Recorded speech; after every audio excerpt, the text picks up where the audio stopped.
Johannes, welcome back to Linea Rock. It's good to be back. Thank you so much. Hello.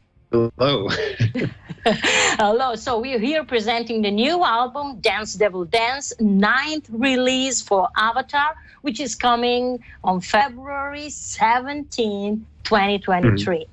And Avatar actually want to save heavy metal with it and by living in the now. Such a strong statement that you made to launch this album. Very, very strong so far. So do you want to tell us more about it? Well, yes, I guess I should, right? We, obviously when you go out and say something as bold as like, we're going to save heavy metal, it's not, I don't necessarily think that we need to save Megadeth. I think Megadeth are doing just fine,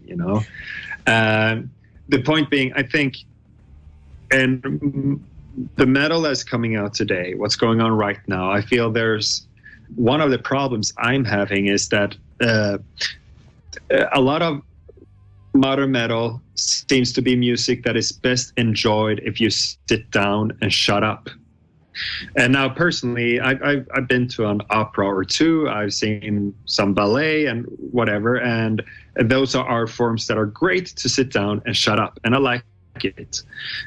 However, heavy metal is, there are drums, there's a bass, there's movement, there's something that's supposed to make your feet move. Heavy metal is ultimately a type of rock and roll. Rock and roll is dance music, and I don't want you to sit down and shut up. I want people to move. I want this to be, frankly, functional music that plays a role in your everyday life. That music that you go to the gym, you pick up something heavy and put it back down. You drive, maybe even a little bit too fast. You get pregnant, whatever. You do all these things with this music, and that's all in the pulse, in the groove. And don't sit down. Don't shut up. So that's one thing that this is a reaction to this album. And the other side of it, I think, is when people are not being so intricate and complicated that it's best enjoyed sitting down. I think there's a lot of music out there that feels, frankly, cheap, lazy. I want to make people move, so let's make it brain dead. No. Metalheads are smart, you can be smart and still move your feet, and it's about engaging, the brain, the heart, and whatever's down there all at once. And I think a lot of metal nowadays is doing one thing or the other, and we try really, real hard to do everything, frankly. And who's this devil and dancing on what? Did you have anything or anybody in particular in your mind to get inspired for the title and, of course, the songwriting? Well, for the album at large, there are a lot of different things that went into it. For the devil as a motif at large, I think, what happened is in this period now that was when we were all more locked down and all of that, I started to get into running far, not marathons, but far for me. And something that happens if you run far enough is you get a runner's high. It gets really trippy. And if you listen to really loud music at the same time, going boom, boom, boom, and you're about to get a heart attack, you get high. And when you get high, you get really smart. At least a runner's high, and what I come to conviction is that, in a moment of that complete exhaustion driven by the music, almost like meditation, is like, I am Satan. But importantly, I believe that one day you can be Satan too. So, in the belief of that, the archetype, because ultimately, I don't believe in things, in magic, in stuff, but I still believe in the motif and the power of symbols, and I believe that we fill our lives with rituals. It's not that I think if you draw a circle on the ground, a bunny will come, but I think still believe in the power of what rituals does to us psychologically, and I believe and the power archetypes. And in that sense, I think Satan as an adversary towards blind obedience and a whole lot of things makes perfect sense. And there's then this liberating part, and also because of what devil and Satan, all these different words mean different things in different contexts, but ultimately it's also, I guess, a symbol for daring to go inside of yourself, truly explore who you are, and don't be afraid of the dark, really. And then the other part with that is that all these things, while doing this, we're having fun, we're being free, we're being liberated, and we're dancing, and it's completely giving into the music. And this, I guess in that sense, it's our most spiritual album we have done this far. And again, it's interesting to define what spiritual means to someone who doesn't necessarily believe in spirits. But it's a very interesting journey, this album, in that sense. And this song we just heard, The Dirt I'm Buried In, is very, very surprising. Great songwriting. Thank you. Of course, with Avatar, we never know what to expect. It's a love or hate, kind of approach situation. No compromise, by the way. And what I noticed is that metal fans that really dig Avatar somehow never feel betrayed, even by your most unusual choices. That's very rare. Do you perceive it as, at the same, do you have the same perception of it? Yeah, I think we are doing our, to the degree that we can communicate our intent with everything. I think we've done a fairly good job in being just honest with what we are about. And because there's certain things I've been saying forever, like we don't want to write the same song twice. We want to, every time we make an album, we want to feel like beginners. We want to keep caring and be hungry in terms of what we're doing. And that will bring forth different type of challenges each time, and we might succeed or fail, but it will always be completely sincere. And also because of the way we are into music, the way that we are multiple songwriters, that would, of course, shape the we will always be this.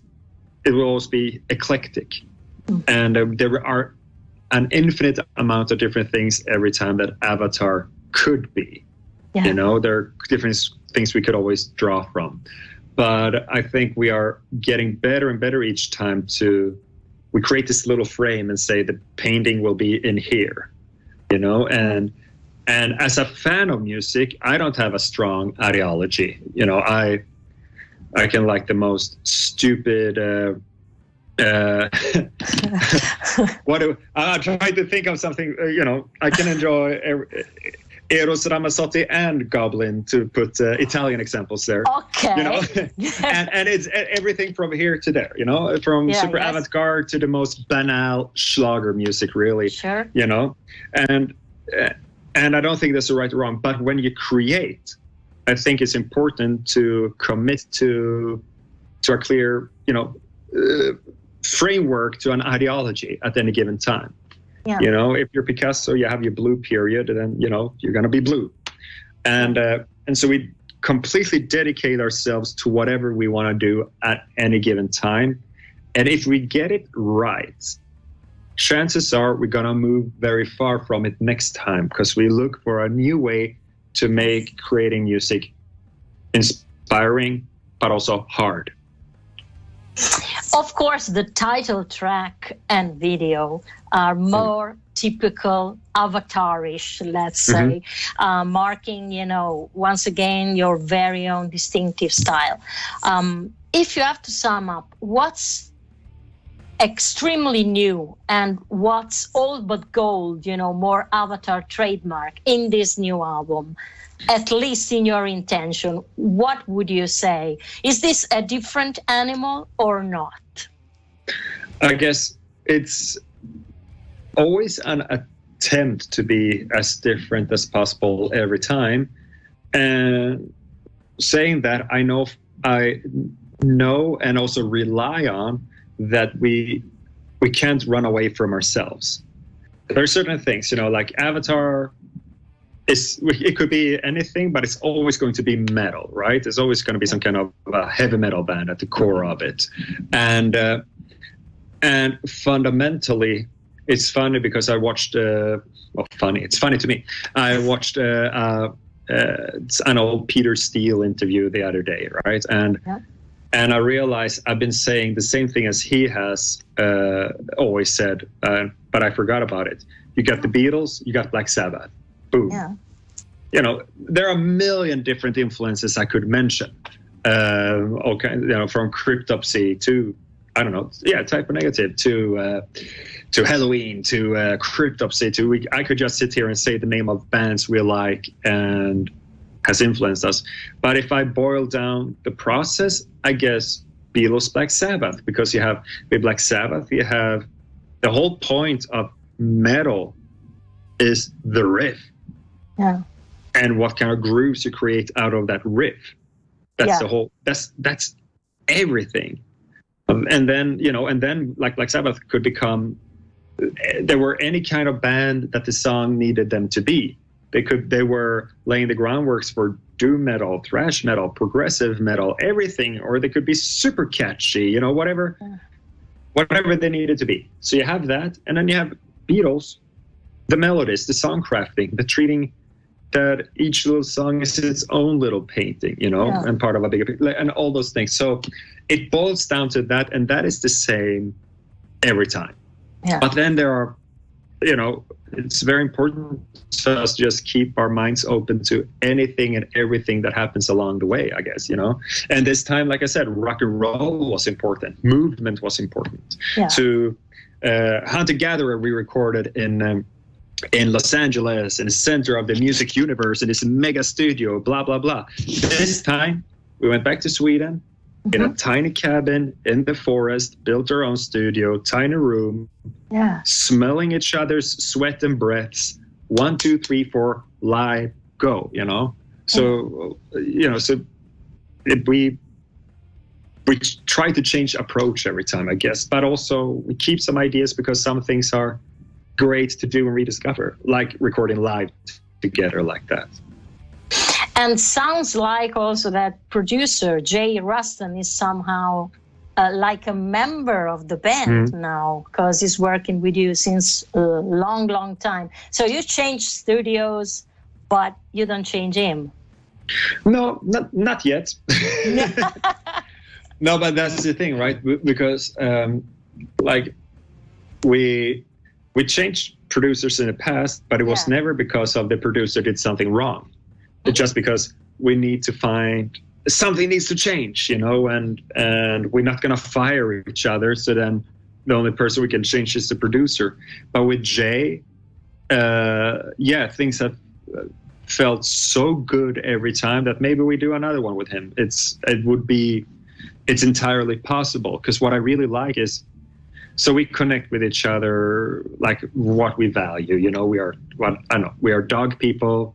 We are vegans.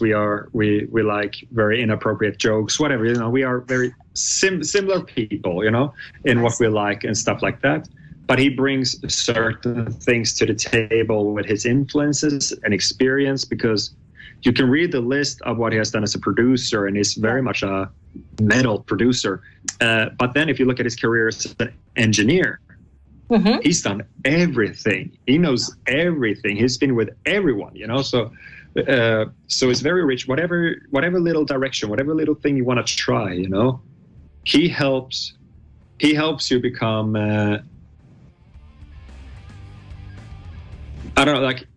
he makes it easy for you to be an artist.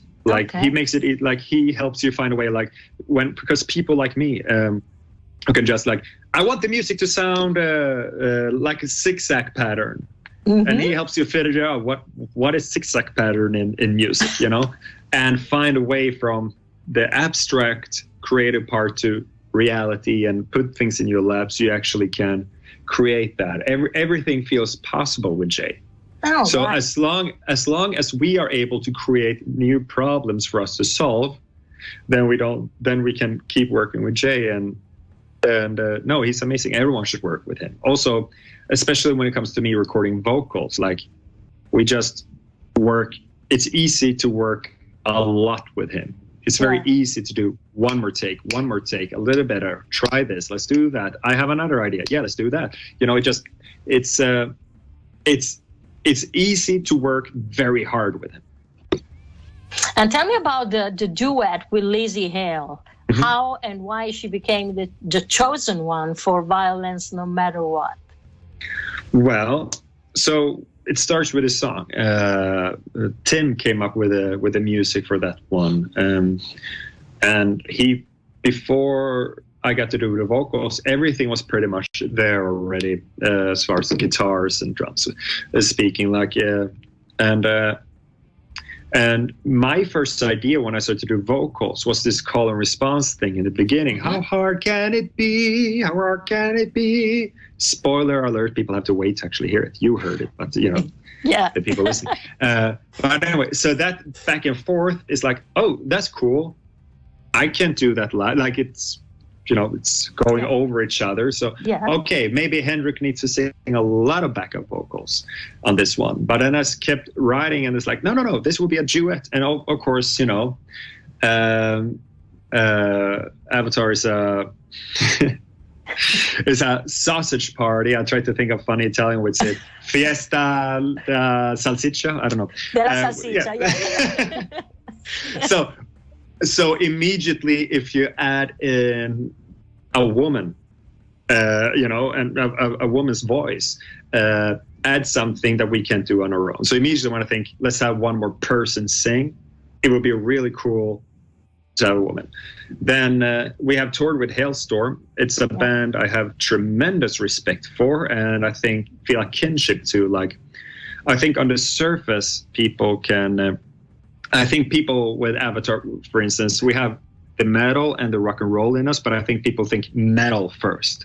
Yeah. And I think with Halestorm, they definitely have the metal in there and the rock and roll. And I think people think rock first. Yeah. But we are bands that still, drift between it all and, float freely there. And there's also a band, that has been together forever and grew up together and who actually really like each other. And is a very organic group of human beings. So it's very relatable like that. And then, as we play together, then you have the fact that she is, one of the best singers we got going today. Yeah, I was just about to say that, last but not least, she's an amazing singer and exactly. She's an amazing singer, but a great performer, and she's got everything. Yeah. She really does. She absolutely does. But it's important to say also we're an amazing performer, an amazing singer, great musician who can really go hard. Yes. But I think combination with being someone, that you can relate to and that we immediately connect with. Yeah. So, and that she connected with his song immediately and stuff. So from there was easy, and the way you would, I basically, when we recorded the album, I recorded my part and her part, but I kind of left open, that she got to choose which part would be her, and please pick the high notes, and she did. And which makes my life easier, I guess. So it was very clear, this is what we have written, this is what we'd like you to do, but also you're the best. So, keep it open, whatever you want to add or play with or have fun with, she recorded it on her own with her engineer and everything. And Lzzy got to be Lzzy, Yeah, of course. So, and I think the result speaks for itself. Yeah, she's got to be Lzzy. That's why you called her. So exactly, yeah.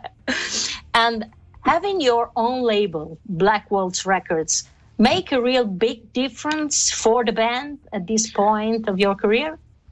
Yeah, I think Absolutely. There's a lot that goes into that, of course. Just suddenly I have to sit before doing this interview and have meetings about grown-up things. But it's now I really like what we have going now with working with 30Tigers, the label, as a distributor, and everything is like we are in control. You know that if you, at this point, if you support the band, if you if you buy the album, buy the T-shirt, all those things, that you really, I guess, as a fan, you can know now more than ever. That means that you are supporting me and Henrik and Tim and Jonas and John directly, and it's also in this modern times we feel like, on our level where we are at right now, that there's totally a way to do it, to be independent like this, and there's also, as with something you learned very early as a band, because when you're young and start out, real a kid, you think, oh, a producer is someone who makes the album good for you, or a manager makes you famous for you, and the label makes money for you, and whatever. No one, we love our producers, we love our managers, we have a great deal with everyone, but you cannot outsource passion. Mm-hmm. Ultimately, no one will care more about the band than the band. Yeah. And the more we can stay in control of, and the less people who can screw us, it's good for us. And it's makes it, again, more direct, I guess, for people who want to support Avatar. They know it's you're supporting us. And, about being in control, the challenge for Avatar is always been to think big, and evolve, always raising the bar. Is there a precise moment that you can think of in your career when you felt, you had reached the top as a band, but then instead you've been able to overcome it anyways and, go even further and much higher? No, because I don't think that whatever over time that define what is the top has changed meaning all the time. Mm-hmm. Because, one of the ways you can measure is, of course, that you can have a bigger and bigger audience, and there we just know that, look at AC/DC. Oh, we got a long way to go, so there's no sense of top there. And then you have creative peaks and stuff. And like I talked about before, is that whole thing of just staying hungry and staying engaged with what you want to create and find the next great thing means that it's a constant forward motion. Okay. That also, I think also because you have artists like, for instance, Devin Townsend, that, as of late has become a friend, but remain a huge fan of. And one thing that I respect and appreciate so much as a fan of it is that, his music truly changes as he changes. Okay. It's not, it's not that, you got popular when you were 25, so now you have to pretend for 30 years that you have the same feelings, the same mind, and the same body, or whatever that you had when you were 25. No, you grow and you change. And the 20-year-old version, the 25-year-old version, and then in the future 70-year-old version is just as honest and real, and you let the music change and grow as you change and grow. So it's hard to think of peaks like that. And then I can stop sometimes, smell the roses, so to speak, look back and say, wow, we did that. We did the Avatar country film, or we did the live streams, or we played that big festival, or we, but those are also part of the whole process of what can we do now? What do we want to do now? We love doing this. What's the next thing? Come on, challenge me. What's, fist up, we're ready to fight. That whole go, go, go mindset that is not always only healthy, I don't think, but it's, that means that, so I haven't seen a peak with Avatar, and I don't think I will ever think, because people ask, what's your favorite song with Avatar? What's your favorite album by Avatar? But when you ask me, that is always the next one. It's it's a drug, like you want the next fix. Yeah. And why the clown, let's call it like that, fits, so perfectly Johannes' character.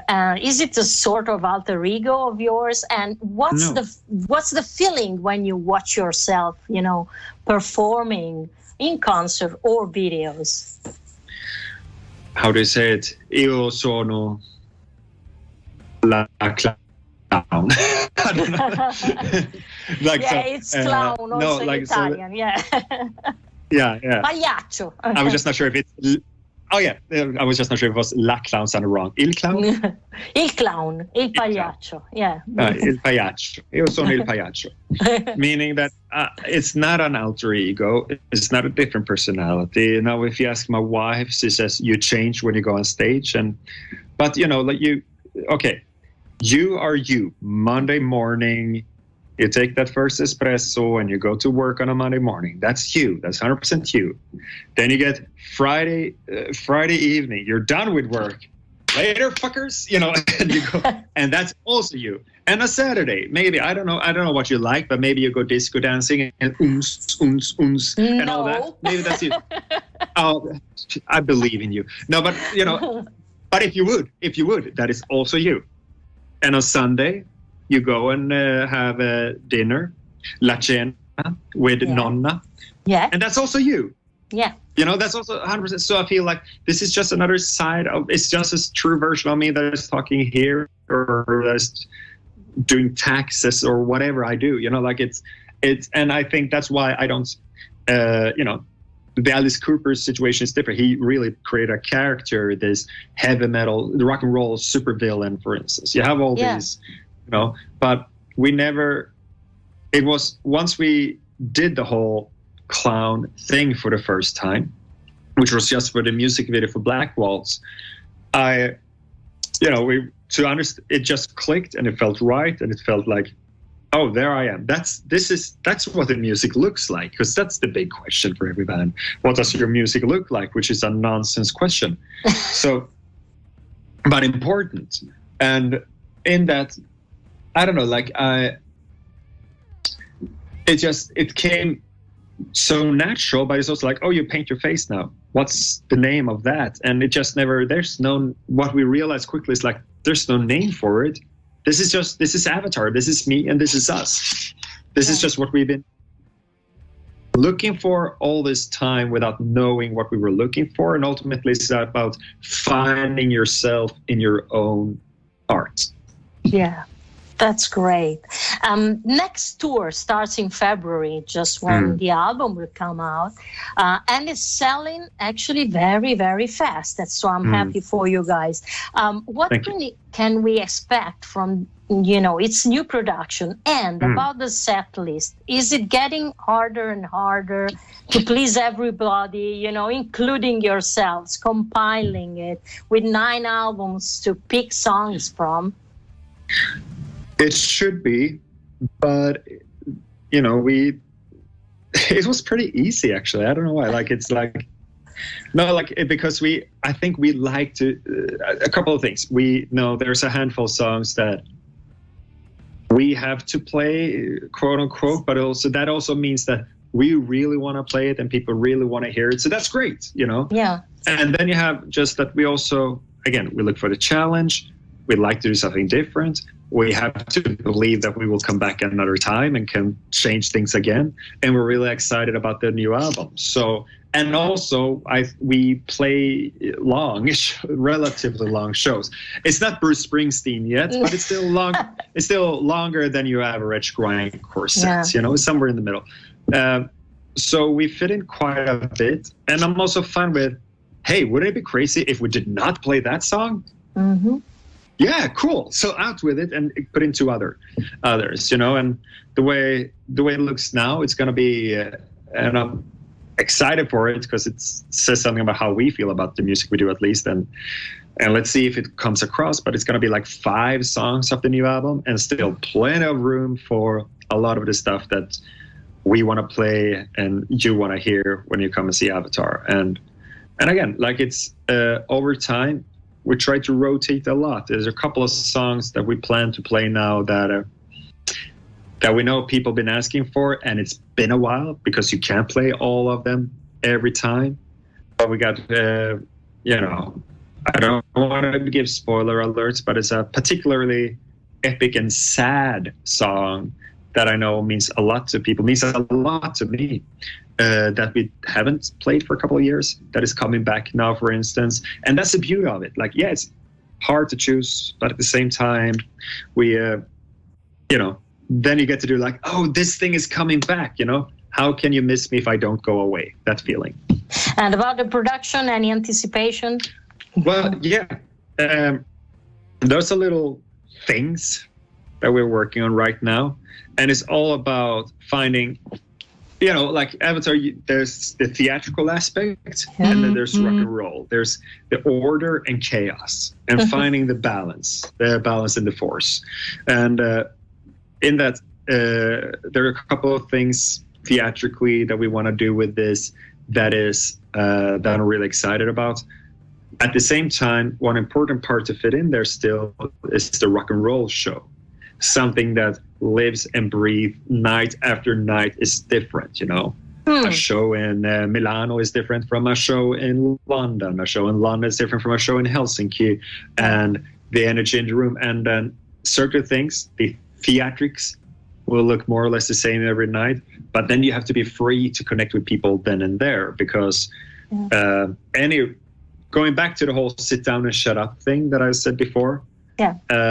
A metal show, a rock and roll show, is just 50% band, and then it's 50% what the people in front of you do. Yeah. And then that's just so true. And then, of course, it's my job is to make them do as much as possible, And in some countries, it's sometimes, the work, what that means is different in different places. I feel in Italy, for instance, Southern Europe in general, but definitely true for Italy, is that my best way of describing it, I guess, is that people are generally generous with their energy. Yeah. There's everyone is different, and there are, of course, millions of Italian introverts, as there are millions of Swedish extroverts. Yeah. if we are to generalize a little bit, there's a more natural inclination towards being a bit extrovert, generous with your energy, and verbal about it. Yeah. That means that a lot of Scandinavian bands, they go to Italy and play and say, "Wow, we were really great tonight." And it's like, sure, yeah, but maybe maybe someone else was great that night and helped you. Yeah. So so you get something for free. And which is great, because if you get that for free, you better use it well. And then, then it's this weird competition with the audience, and then everybody goes crazy. Everyone is bleeding and sweating, and babies are flying in the air, and everything is wonderful. And if you are doing 100% theatrics, I feel like maybe you risk not getting to create that specific individualized moment to make it really catch, and also because, I don't know, when I go to Italy, I want to practice my Italian, Of course. Il serpente mangia il topo. I don't know how to get that into to the show, but I will, Okay. Io sono svedese. Scusa. Okay, last question for tonight. What will you do, Johannes, for Christmas? How Johannes used to relax at home during Christmas.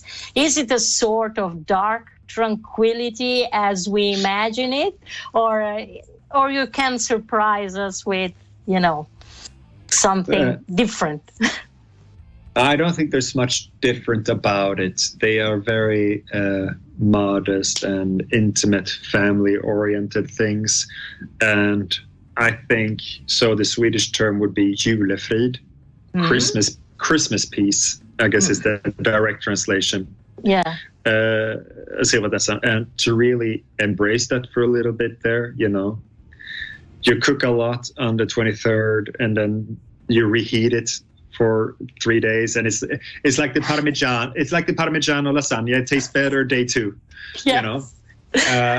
So, and then just the tranquility of enjoying that, and that family feel and the closeness of it. And of course, we take our own spin on it, where, you know, our Christmas tree, we have a Christmas tree, but it's black.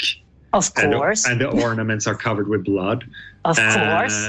All kind of pagan symbols in it. But it's still got the blinking lights and a star. You know, of course, the star is upside down, like in a pentagram and all that. But, you know, it's still, you know, it's still, the lights are blinking. And of course, you have the nativity scene, but it's the cast of X-Files. You know, so we find, you know, I believe in Mulder more than I believe in other things. So, you know, it's our own take on it.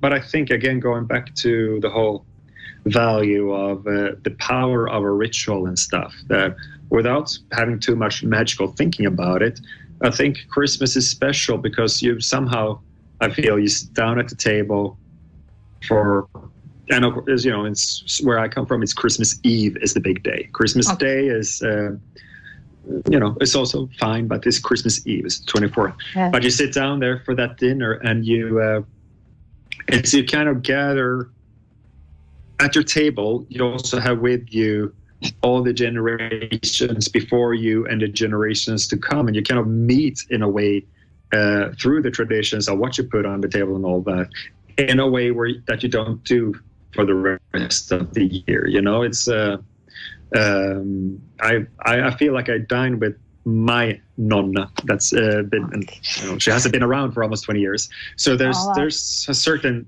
magic to it, but what it actually looks like and stuff, it's very normal, but a very metal version of it, of the good stuff. Okay. And about rituals, and we're now ending this interview, of course, with the Dance Devil Dance video. Do you want to introduce it for us?